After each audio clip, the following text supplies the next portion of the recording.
Okay, so let's see. So we've been learning this Gemara. Yes, Friday we learned about the law of grape juice, and because the conclusion of our Gemara seemed to imply that in order to recite a Bar Gofen, you need to have Mesameach Halev.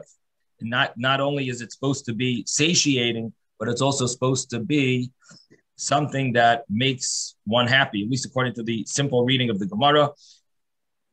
The truth is, in Shulchan Aruch, it also brings down this idea of Mesameach Halev, at least in the Alter Rebbe Shulchan Aruch. He brings it down as well, and implying that in order to recite a Bar Gofen, it would seem to, in other words, the way the Gemara is concluding is that wine is unique because it has, not only is it satiating, but also because of the fact that it is mesameach, and it causes happiness, it intoxicates. And the only reason grape juice would probably have the same bracha, the only reason grape juice has the same bracha would be because it has the potential to do that if you would leave it around. And then the grape juice of today that they either put some chemical in or they pasteurize in order to which causes, by pasteurizing it causes it not to be able to intoxicate. It cannot ferment anymore. That there are different explanations as to why it. We explained that maybe the reason why it would still be Bar Gofen is because it doesn't lose the Bar Gofen that it had before the pasteurization. So once it got the Bar Gofen blessing, it would take more than just adding some chemical to make it lose that status, that blessing. Or it would take more than pasteurizing it to make it lose that status. So it basically retains the bracha Bar Gofen. And however, there are those that try to be more careful and not to drink the grape juice without wine mixed into it. The Gemara continues and talks about the case where one drinks oil, because the Gemara initially wanted to say that maybe oil should be like wine.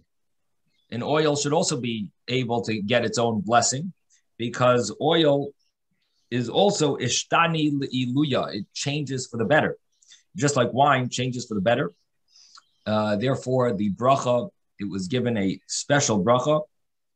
So maybe oil also should have that same, should be the same. And the Gemara concluded that oil doesn't satiate. Oil doesn't satiate, wine does. That was basically the conclusion of the Gemara. But the Gemara now tries to figure out what would be the case where a person would drink oil. Oil doesn't seem to be so edible on its own right. You could put oil, fry an egg in oil, and then eat the egg. You could dip bread in oil, maybe, but you're not going to drink oil. Person drinking oil doesn't sound. So, what would be the case where you would recite a bracha on oil, that we're having even this discussion of oil getting its own bracha, or it stays the bari pri ha'etz? Why is that? Why did the Gemara think of oil should be unique? When do you drink oil? So that's what we're gonna be discussing now. So let me tell you where we're up to. We are towards the end of the page. We are 6 lines up from the bottom. There's one little piece that I forgot to go over. Actually, there's a few lines that I missed. That I should just. We should just go over it because we did it on Friday. So the Gemara had asked, what is the after blessing of wine? If wine satiates like bread, maybe it should be grace after meals. You should say the full grace after meals. The Gemara asked, if it satiates, then say the grace, the three blessings. So the Gemara answered that people do not establish a meal on wine. So then one of the rabbis, Rav Nachman Bar Yitzchak, asked Rava, what happens if someone does? So Rava answered him that when Eliyahu Hanavi comes, maybe he'll tell us if that's considered true, that he really established a meal on wine. But until then, in the meantime, his opinion is nullified amongst the common way of doing things, and no one that we know establishes a meal on wine. But ladaitoi eitzel kol adam, which is a common term that just because one individual does something surprising, that doesn't it's not going to change the rule. We have a general rule that berachas hamazon, grace after meal, only goes on a official established type of thing that person establishes a meal on, and that would not apply to wine. Yes, Susan. If I eat an olive-sized piece of challah with the wine, is that a meal? So you don't need the wine. I need the bread first to stop the wine from hitting my stomach first. I need a piece of bread or challah or some kind of something before I drink the wine for Friday night. So is that a small piece? Is that considered a meal? Well, that's a good question. So you're not eating bread. You eat bread before you make kiddush because the wine, because your stomach can't handle the wine. Exactly. So that bread, I'm not really sure that you would recite a blessing on that bread, because you're not eating that bread for a meal. You're eating that bread in order to drink the wine. Correct. So I would have to look into that. I don't know if you would recite a blessing on that bread. I have not been saying a blessing, and maybe I've been committing a sin. I don't know. Right. So the thing is that normally you don't recite brachas unless you're eating something for the purpose of eating. If you're eating it for the purpose of a different food, so you're not really that would seem like maybe it's not considered eating. I have to look into that. Okay. And the thing is, so after you drink the wine, then you should have a meal. So then you should have challah after that, and that challah you should wash and eat. Right. Eat right. for. Right. But the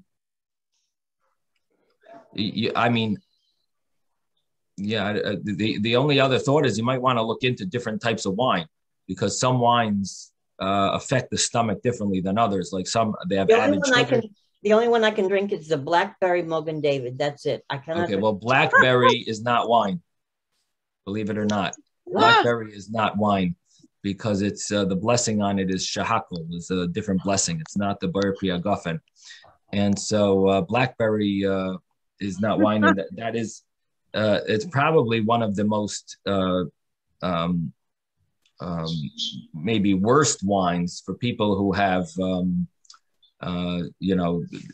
issues with they have so much added sugar in that blackberry wine.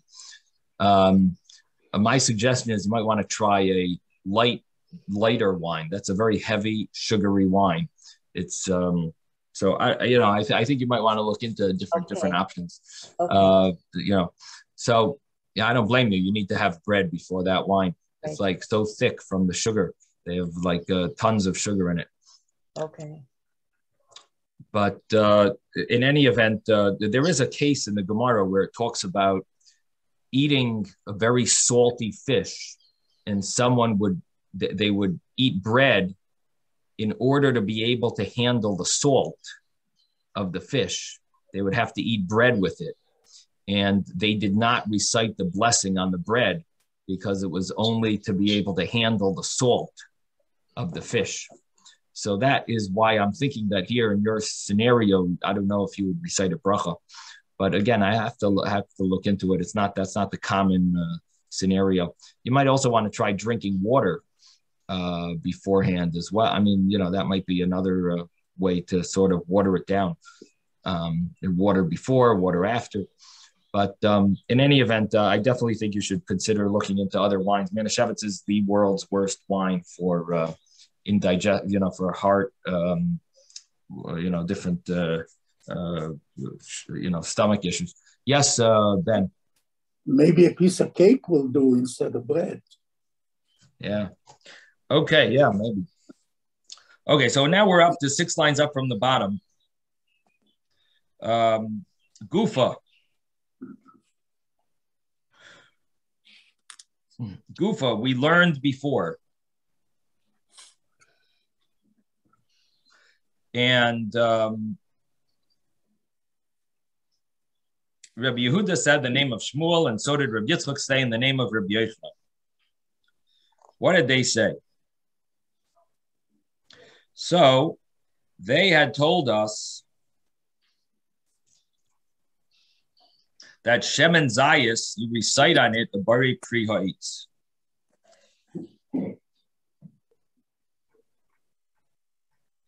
And the Gemara is trying to figure out how could that be. So Amar Rabbi Yehuda Amar Shmuel B'chein Rabbi Yitzchak Rabbi Yochanan Shemen Zayis Baruch Olav Bari Pri Ha'itz Heichi Dami. How is this case?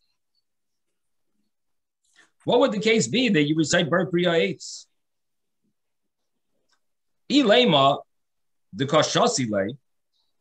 If you will say the Kashasile that he is drinking the olive oil. Again, how do you cite an olive oil, Bari Pri Ha'itz, who creates the fruit from the tree? What's the case? You're drinking it? Izuki mazikle.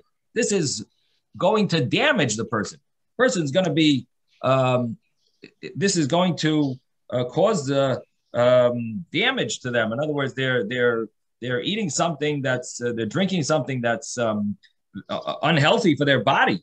The Tanya, because we learned in a brisa,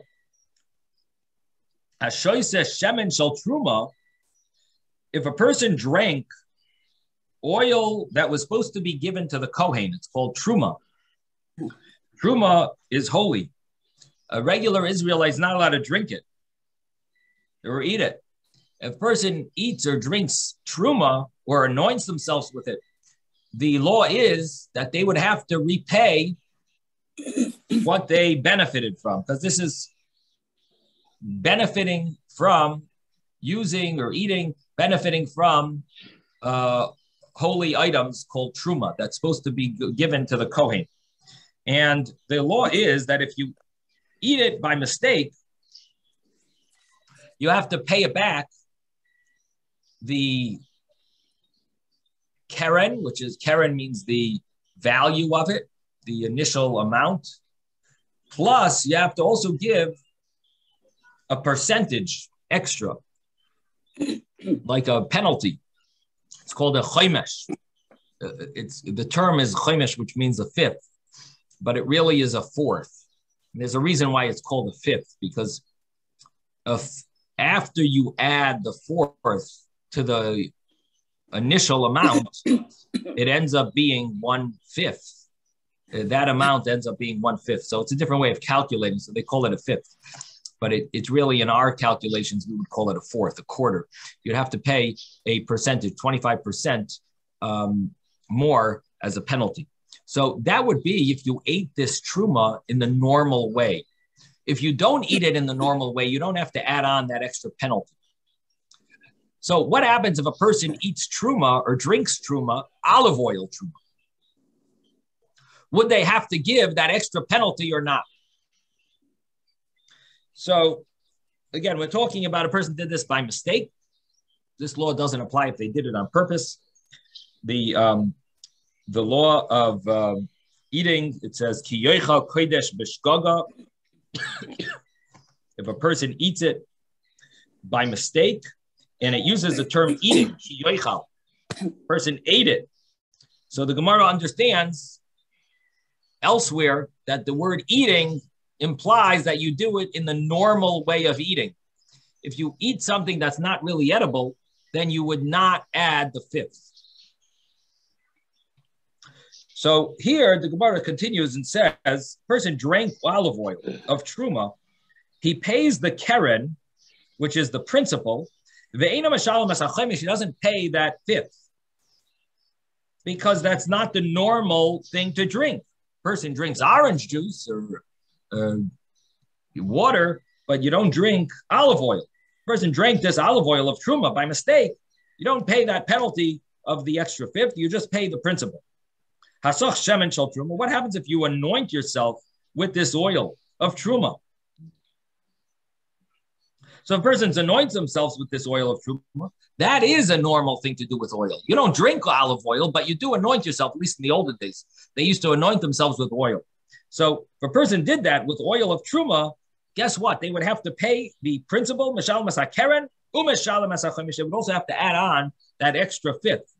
And that would be the law of anointing oneself with truma oil. But how does that apply to what we're learning? We're learning the laws of brachos. So what would we see from here regarding the bracha? What we would see from here is that drinking olive oil is not called regular eating or drinking. Anointing, yes, but eating or drinking, that's not considered the norm. You don't eat or drink, you don't drink olive oil. And therefore, the bracha on olive oil is definitely not going to be ha'etz. Ha'etz would not be the right bracha for olive oil. Why? Because you're damaging yourself. What should the bracha be? The Gemara doesn't really clarify that. Rashi says that you would not need a bracha because you're eating something that's damaging. You don't recite a bracha at all. It's interesting that the Rambam argues on Rashi, and the Rambam says that you would recite a shahakol. You would recite a bracha, just a more general bracha, rather than the Borei Pri Ha'etz. But that's, maybe we'll talk about that discussion, that argument another time. But here, the Gemara is only mentioning and emphasizing that how would you ever come to reciting a Borei Pri Ha'etz blessing if Borei Pri Ha'etz, the blessing for creating the fruit of the tree, would not apply to olive oil if you're drinking it in a way that's not the norm to drink. It's not normal to drink olive oil. So the Gemara says, Ella the ko'achalei al yedei pas. It must be that you're dipping your bread into. There's the little marble pieces from. You're dipping your bread into olive oil. So you're eating the olive oil through the bread.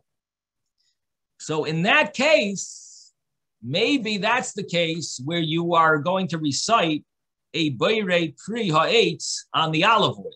But the Gemara says that also can't be. If so, Havyalei Pasikr. That would make that the bread would be the main bracha. V'hu tafel, and the olive oil would be secondary. And what would come out is that you would recite a Hamaitzi Lachem Min Haaretz. You recite a blessing on the bread. You wash it, recite a blessing on bread, and dip it in the olive oil. And you would not recite a bracha on the olive oil at all. Why not? You're eating olive oil. Because the olive oil is secondary to the bread, and the bread would be the main thing. Utanan, and we learned in a Mishnah, Zehaklau, this is the rule, Kol Shehu Iker, anything that's the main thing, the Imai Tfela, and with it is something that's secondary. Mevarech al ha'ikar, you recite the bracha on the main thing, Upaiter es hatfela, and you exempt the item that's secondary. So when you have two things together, you recite the bracha on the main thing and you exempt the secondary thing. And therefore, the situation where these rabbis said you recite a Borei Pri Ha'etz on olive oil, and we're trying to figure out what is the case. Well, it can't be that you drank olive oil straight. And now we just said it can't be that you dip bread in olive oil. Ella, the Gemara says, on bottom line, Ella rather, that you drank it through a nigroin, that you mixed it into something called a nigroin. And we've, the Gemara mentions this type of food many times, a nigroin. A nigroin is some type of a beet juice, like borscht, I guess, I don't know. And they would mix olive oil into it. And that's how you drank olive oil. You drank it through a nigroin, through mixing it into this beet juice. The Amar Rabba Bar Shmuel says, a nigroin maya de silka. A nigroin is water of beets, water that you cook beets in. And an sigroin or ach sigroin, I think there's another version here. Ach sigroin, yeah. There is a different way of spelling the next type of food is either an sigroin or ach sigroin. It's maya de kulhu. This is water of gulu shalki. It's a water of all vegetables, many vegetables together. Some type of a soup of vegetables is called achsigroin or ansigroin. So the Gemara now tells us that there is a food that people do eat olive oil in, and that's called anigroin. Anigroin is this beet juice that people put olive oil in, and therefore, when the rabbis said the blessing on olive oil is ha'etz, they must be referring to anigroin. And now we just turned the page. We're now on page 36a, and the Gemara is understanding that you recite a bari pri ha'etz on nigroin. You recite this blessing ha'etz. Now keep in mind that beets are grown in the ground.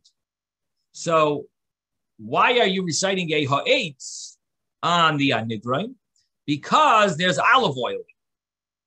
Because of the olive oil. So the Gemara asks, Habalei anigroin ikar. You're going to recite a bari pri ha'etz on a nigroin. The anigroin is the ikar, the beet juice, the beet water is the main thing. V'shemen tavel, and the olive oil should be secondary. And utnan, and we learned in the Mishnah. We learned in the Mishnah that, which we just said, zehaklal, this is the rule. Kol ikar, anything that's the main thing, ve'imai tefela, and with it is a secondary food. Mevarech alo ikar, you recite the blessing for the main food. Upaiter, and you exempt es hatfela, the secondary food. So why are you reciting a ha'etz on the anigroin? You should be reciting the bracha for the beets, which would be a bar pri adama.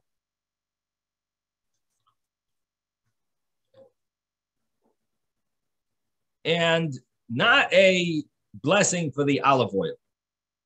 So the Gemara answers, here, what are we talking about? We're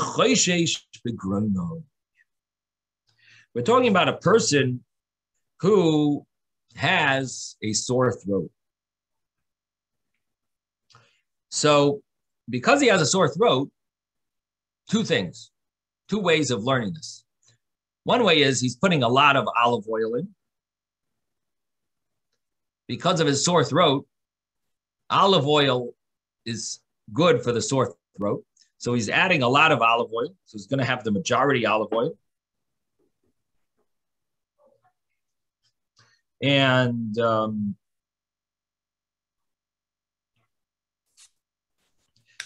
another way of understanding it is that the main thing that he's has a sore throat, so the main reason he's drinking it is for the olive oil. And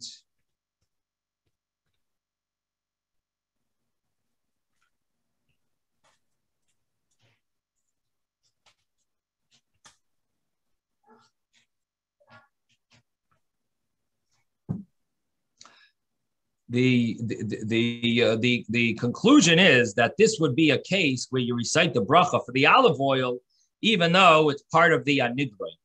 Even though it's part of this anigroin, you're reciting, your anigroin is the beet juice, but nevertheless you recite a bracha for the olive oil because the purpose of your drinking it is because of a sore throat.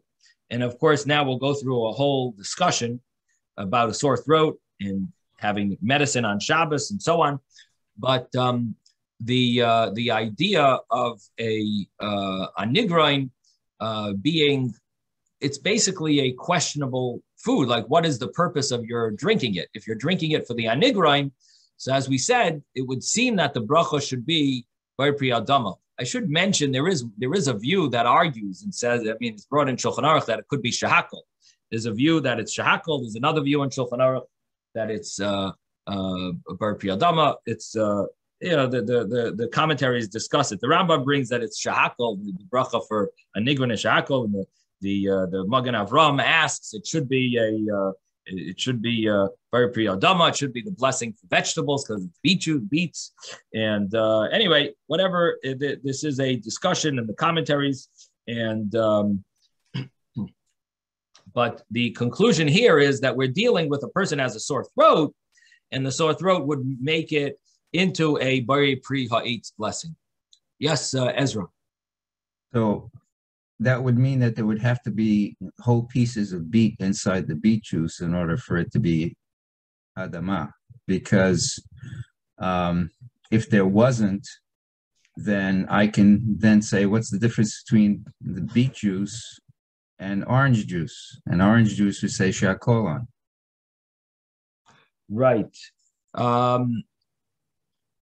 The only thing is, this is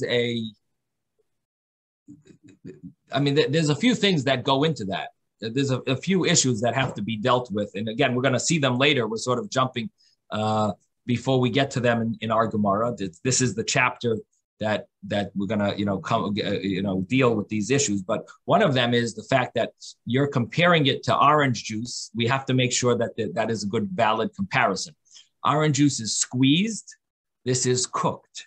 This is cooked. The purpose of the cooking it is for the liquid. You're not cooking it for the vegetables. These are all things that have to go into consideration. What is oranges mainly? Are oranges mainly meant for orange juice, or are oranges mainly meant to eat, or both? And what are beets mainly meant for? These are things that have to be dealt with. And Rabbi, it's not as simple as, it's not easy to just compare the two. Okay, so you can always find another. You can always find another food that meets this. Yeah, similar. Yeah, it would be right. You would find another food that's similar. Also, it could be that we are talking about that there are pieces in it, like a soup. So maybe it is with pieces in it. But anyway, these are some of the issues that we're going to be seeing come up. Like what's it mainly for? What is the common use? How is it? If it's cooked that way, or if it's just squeezed and so on. Yes, Moshe. Yes. Well, mevushal wine is cooked. Why don't you say shakol for that? If it's cooked, you could actually say that too.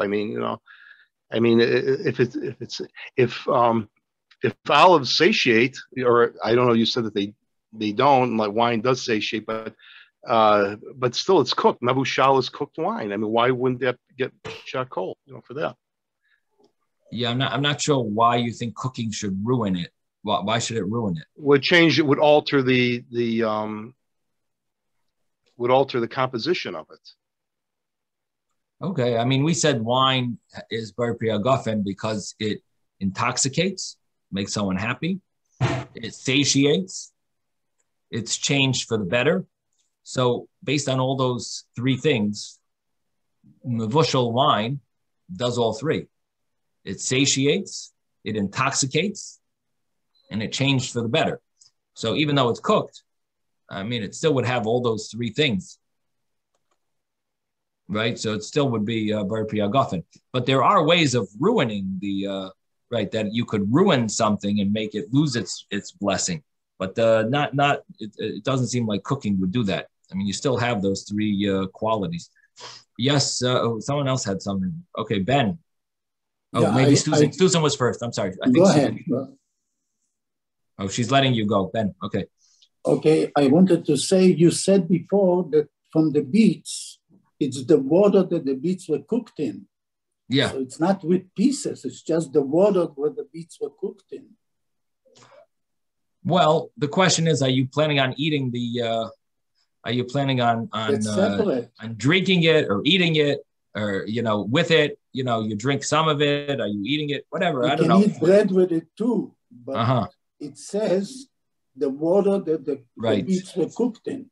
So right. This is something that they bring up, that they try to explain the Rambam, that it's talking about you're drinking it, you're not eating it. I think they mentioned such a thing with regard to that, to the reason why the Rambam says that it's shahako, that they say because you're because it's being drank. But anyway, we'll have to look. Well, that's a interesting point that you're saying. That in other words, you're saying even if it's cooked with it, it's probably poured into a cup afterwards, and you're just drinking it. Right. So that's the way you're understanding it. That you're drinking it from a cup, regular anigra, and you drink from a cup, which would make sense. You're right. So if there were pieces, I guess you would probably use a spoon and eat it with a spoon. So it would. So maybe that's why the Rambam says that it's shahakol, even though logically the commentaries think that it should be hadama.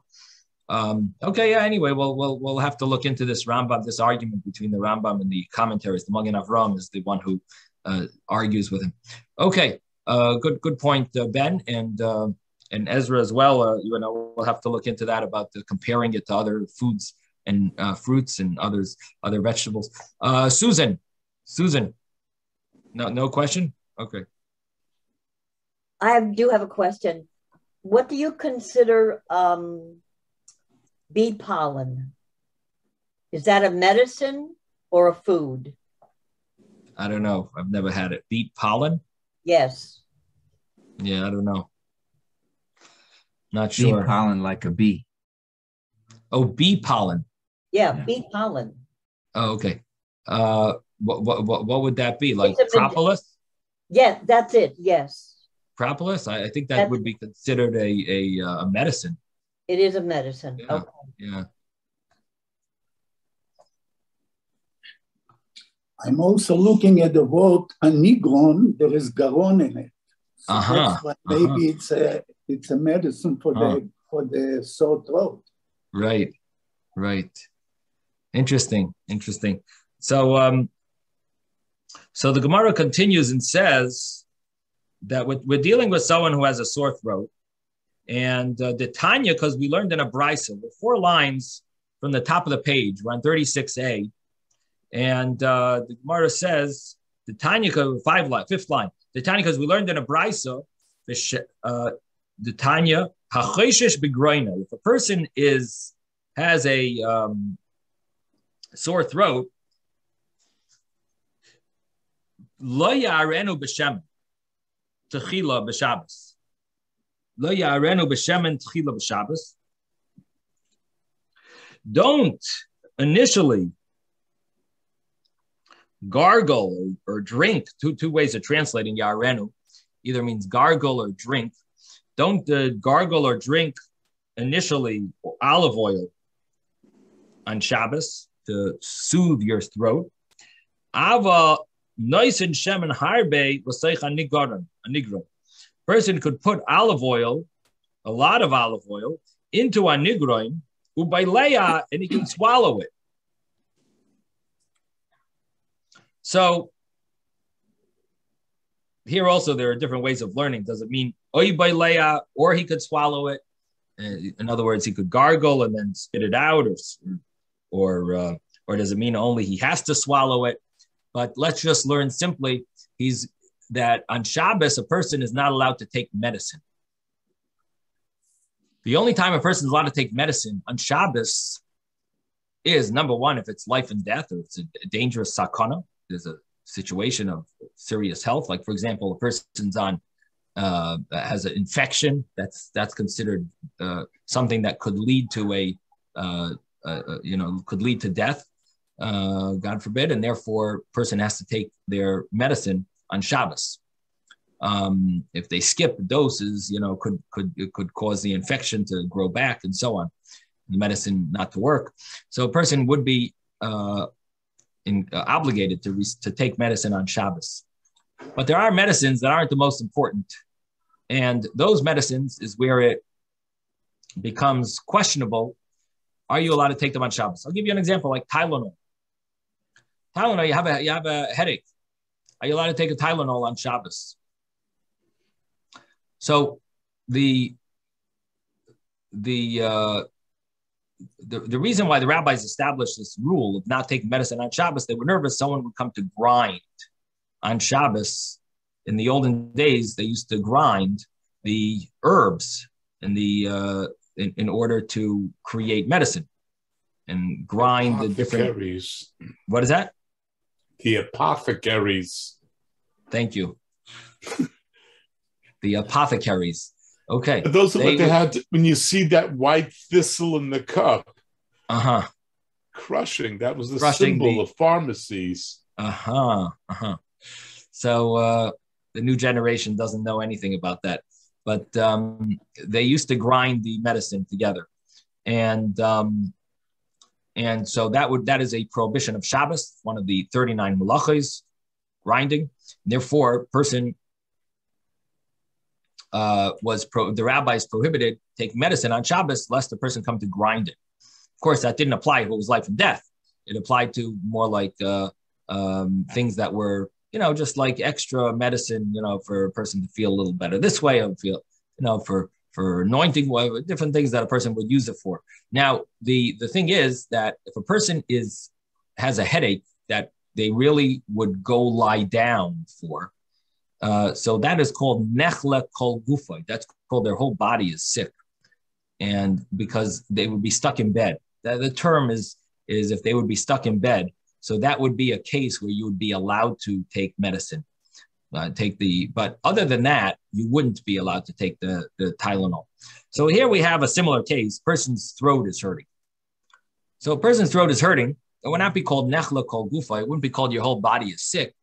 So you really should not be taking medicine, and drinking olive oil, gargling olive oil is definitely considered like taking medicine. And that would be prohibited by the rabbis on Shabbos. Now, you just said what? You're not allowed to take medicine on Shabbos unless it's a serious situation. Of course, life and death is obviously a case where a person could take medicine. Of course, infection could lead to life and death. And I mentioned also that medicine that's a person would be stuck in bed. So it's called nechle kol gufay. Their whole body is sick. So that would be considered that they would be allowed to take medicine. But in other scenarios where a person's throat is a little sore, so they don't have to, the whole body is not sick. They don't have to be in bed. And in such a case, they would not be allowed to take medicine for a sore throat. Unless you have strep or something, you need to take antibiotics or something because of an infection. But just because of sore throat wouldn't be a good case where you can take medicine. However, you are allowed to drink chicken soup. Why are you allowed to have chicken soup? Chicken soup is medicine. It's the Jewish penicillin. How are you allowed to have chicken soup? And the answer is because chicken soup does not look like medicine. So even though you have in mind for medicine, but drinking chicken soup is not visible that it's being done for medicine, doesn't have the prohibition. It's considered regular food. But olive oil is different. Olive oil looks like medicine. Either you're mashuga or you're doing it because your throat hurts. So if and we would like to assume that you're normal.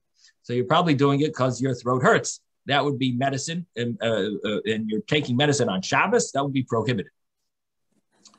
So the law is that there is a way to take this olive oil on Shabbos. How is that? You stick it into the anigroin and you drink it.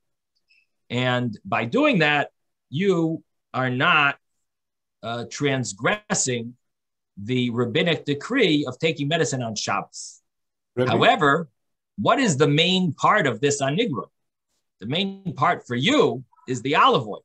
For other people, it might be the beets, but for you, the main part of it is the olive oil. So for you, you would have to recite the bracha on the olive oil. Other people would be reciting the bracha on beets, or the beet juice. But in your scenario, you're reciting the bracha on the olive oil. And what bracha would that be? Bayre pri ha'etz. And because of that, we have a case where you would drink olive oil and you would recite the bracha on the olive oil. And it's not something that you know that we would say, well, normal people don't drink olive oil and you shouldn't be reciting a bracha at all, or you should be reciting shahakol. No, we tell you, yes, because that is the yikr, and you're drinking it in a fashion that's not dangerous because you're mixing it with the anigroin and you're not hurting yourself. Instead, it's actually being used for medicinal purposes. Yes, Isaac. For the Sefaria defines what you're doing with the anigron as gargling. So it looks like if you would normally do anigron for gargling on Shabbos, then you're doing a medicinal thing and you can't do it on Shabbos. But if you mix it in with a lot of oil and then swallow it, swallowing is normal as an achila, even though it has curative properties, like you're saying with chicken soup. You drink chicken soup. The fact that it heals everything doesn't make it usher on Shabbos. And that just seems to add a little extra that the first one is gargling, not even swallowing.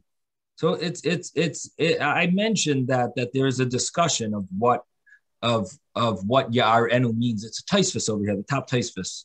So there is a way of learning that it's, that you're allowed to swallow, not gargle. But there are other ways of learning it where you can't drink it even without gargling. You wouldn't be allowed to drink it either olive oil straight, but if you mix it with anigroin, then you could drink it. So on. There are, the Teves here, it's a little confusing, but there are different ways of learning it. And according to that, there might be a different way of reading the Gemara. When it says u'boilea, doesn't mean or boilea. If you look in the Hagais Habach, he brings over there in Gimel, Hagais Habach, you also see that it comes out in the Gemara. You could read it, oy boilei. Anyway, whatever. But thank you, Isaac. We'll try to get to it and clarify that. Yes, Ben. I wanted to say, honey is also soothing your throat. Is honey allowed on Shabbat? So many people drink tea. Anyway, they drink tea with honey. It's a normal drink. Yeah, you can put honey in it. So now, if you want to tell me that you want to take a spoonful of honey, that maybe could be questionable. I'm not sure. I don't know if regular people drink a spoonful of honey every day, but no, on Shabbat. I'm saying, is that a normal thing? Yeah. Okay. Who's the guy who used to take a spoonful of Vaseline every day? There was some guy that, I don't know, lived till 90 something. Never heard of it. Anyway, whatever. Anyway, but I don't know. I heard a Godel model. My mother used to make a Godel model. You know what that is? No. Boiling milk and throwing a raw egg in it. And that's good for your throat. Oh, really? Uh-huh. Yeah, but that's not on Shabbat. Uh-huh. Right, of course. Uh-huh. Uh-huh. Okay. Gandhi drank his own. No. Okay. So let's see where we're up to over here. So we're in the Gemara over here. It says you would be allowed to put a lot of olive oil into this anigroin ubailea and swallow it. So the Gemara says pshita. This is obvious, of course. What's wrong with that? And why shouldn't you recite a Bar Priya Daman, Bar Priya 8? Excuse me. So Mao de Tema, you might have said Kivan de la Refuah Kamachavin, since your intent with eating or drinking this beet juice with olive oil is for the intent of refuah, medicine, loy livrach alei klal. Don't recite a bracha at all on it. And because you don't recite brachas on medicine that have no flavor. And so don't normally just drink olive oil. So Kamash Malana comes and lets us hear Shmuel and Rabbi Yochanan. In other words, what is Shmuel and Rabbi Yochanan teaching us? That you have to say bar priyates on olive oil that you eat in a medicine that you mix with nigroin, and the main thing is the olive oil. According to some opinions, it's the majority of the liquid is the olive oil. So, like, what's the big deal? Of course, olive oil. Of course, you recite a bar priyates. What exactly are they telling you? And the answer is kivan de'islei hanamine. Besides the medicine, you're also getting hana of eating. In other words, olive oil has a flavor, and you're benefiting besides the medicine. So, kivan de'islei hanamine ba'i bruche. It needs a bracha. You need to recite a bracha on it, because you're also getting a benefit.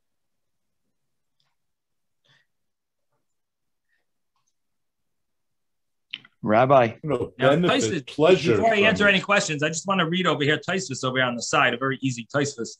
He says, since you're having benefit, you need to recite a bracha. V'nirin hadvarim, Teves says, and it seems correct that the adam shoyse mashkin, the person drinks liquid, im hamashkin, if the liquid is, a person drinks liquid for a medicine, if the mashkin ro'im lishtais, if they're bad to drink, if it tastes bad, the less lehanamine, you're not getting benefit, loy boy bruche. You don't need to recite a bracha. Be is lehana. If you're getting benefit from it besides the medicine benefit, you would need to recite a bracha. I don't know, benefit or pleasure. That you're getting a benefit from it, you're getting mamish a pleasure from it. That requires the bracha. Correct. Okay, thank you for translating it better. Hana really means pleasure. That's more correct. Yeah. Okay, David, you had a question. David? Yeah, I just wanted to say that in the Steinsaltz Gemara, it says on the word anigron, it says it's from the Greek word anegron, which means wine mixed with oil. Wine mixed with oil. Well, I've never heard of beet wine. That's an interesting one. Because it's pretty clear that it's Maya de Silka is beets. That's interesting that it says that.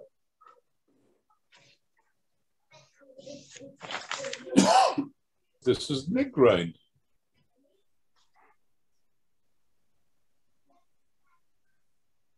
Maybe they just borrowed the word from the Greek, mixing olive oil. No, you know what it is? The liquid. In Yuma, Rashi does say that in another tractate, he says not only would they stick olive oil in this beet juice, they would also stick wine in it. So here Rashi doesn't say that, but there Rashi brings that they would also put wine in the beet juice. I don't know how anyone would do that with a good wine. It would seem like it would ruin it, but I don't know. I guess maybe cheap wine you would stick into this, and it would add a little, kick to it. Yes, Susan. Okay, but it also says about based on parallel text and manuscripts. Apparently, the proper reading of that word from the Greek, meaning wine vinegar into which small fish and various other food items are mixed. So the wine is actually a vinegar. It hasn't. Wait, what are you reading about? What is that? It says on the Steinsaltz on the edge of this page. I know, but on what? What is it going back on? What number is it? Andron. Anageron. And it mentions the vinegar and fish. Yes. This is on the second. Yes. The second phrase is the ansigron is the word. So is what Susan's. Okay. Peculiar. Okay. Well, in any event, if someone wants to try it and tell us, report back to us if they liked it. Wine sounds like schmaltz. Take the little fish and you put it in the wine. That's what you got. Right. Okay. So the Gemara concluded that you recite a bracha on medicine if it tastes good. That was the conclusion of the Gemara. And also the Gemara concluded that there is a scenario where you would recite a bari pri ha'etz on olive oil. So if a regular person just drinks a cup of olive oil, on that, we said there's an argument if you would recite a bracha. Either don't recite a bracha at all, or as Rashi says, or as the Rambam says, you would recite a shahakol miyabvarei. It sort of like loses its blessing. It loses its blessing of being olive oil because you're drinking it in a way that is dangerous. You're hurting yourself. Yes, Ezra. I'm gonna open up a can of worms, okay? And so here's the can of worms. Salka, you guys translate as beets. Salka for people in the Mideast basically is a spinach. It's a vegetable. It's a green vegetable. So I don't know if I would assume that anigron is a beet derivative. Okay. Now I translated Rashi. Rashi says tardin. Tardin. How do you say beets in Hebrew? Selek. Selek. So selek. Okay. So selek, according to at least the modern Hebrew, that would be it would make sense to be beets. But where do you think from where are you getting it that it means some green? Egyptian Arabic, which is probably a lot closer to Aramaic than Hebrew was. In Hebrew, okay. So interesting. So the only thing is, I mean, you have to see. Can I ask Ezra, is that possible that it's the tops of the beets that's green that is eaten? I don't know. Normally, and either way, you don't make a bracha on a can of worms. Thank you, Isaac. The only place that I would look at that, the only source maybe would be like the Jastrow dictionary, which I have, which he he knows Aramaic. This guy did his Aramaic research, but listen, that sounds good to me. If you want to say it's I don't gain by calling it beet juice. That's the way I was always taught. But a nigroin. Let's see what he says.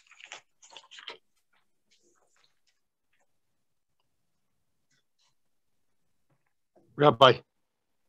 Just 1 second. We got here a source of oil and garum to which wine is sometimes added.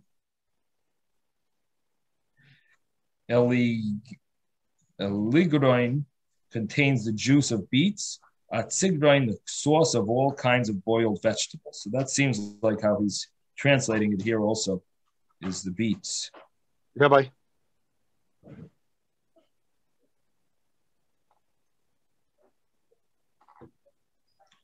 That's Jastrow's translation. Yes, Moshe. Okay, here it is. Are spinach and beets related? Beets are part of the Chenopodiaceae family. That's a Latin term for the family, also known as the goosefoot family. Other members of this botanical family include spinach, Swiss chard, and quinoa. Plants within this group are typically rich in calcium, meaning that these are related plants. Interesting. Thank you, Moshe. That you've brought peace between the Egyptian Arabic translation and the Hebrew. Now you brought us peace. That's it. We're all on the same page, so it seems like it makes sense. I'm always trying to bring shalom bites, you know me. Okay, thank you, Moshe. Very good, very good. Okay, so let's see. We have a few minutes left. Let's start with the next piece of Gemara. Kimcha dechiti. Kimcha dechiti, which is flour of wheat. wheat flour. What bracha do you recite on wheat flour? Person just eats wheat flour. And the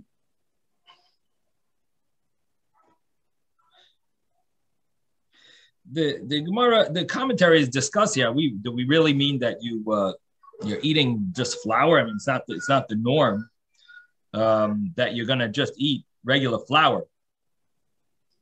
So one way of understanding it is that it wasn't ground completely, and it's fit to chew. Or we're talking about that it's flour that was made after the grains were roasted, because this flour is more edible. And according to another opinion, we are talking about regular flour. In any event, the Gemara is asking, what is the bracha? Rabbi Yehuda Amar, Vayre Pri Hadam. Yehuda says, even though that the chita, the grain, the wheat, has been ground, you would still recite the bracha that you would say on actual grain. That's Rabbi Yehuda's opinion. Rav Nachman Amar, Rav Nachman says, Shahakol niya b'dvaroi. You would say the bracha shahakol, everything was created by Hashem's word, but you don't say that he created the fruit of the ground, meaning the more unique, the more specific bracha of Ber Pri Adam. And the reason why Rav Nachman says this is because once it's changed, then it loses the specific bracha that it had, that it was considered like a fruit from the ground. And it becomes more, and it loses that category, and it goes back into the general category of shahakol niyab bare, that it's something that Hashem created with his words, that Hashem created this, but it's not exactly the fruit from the ground because it has changed.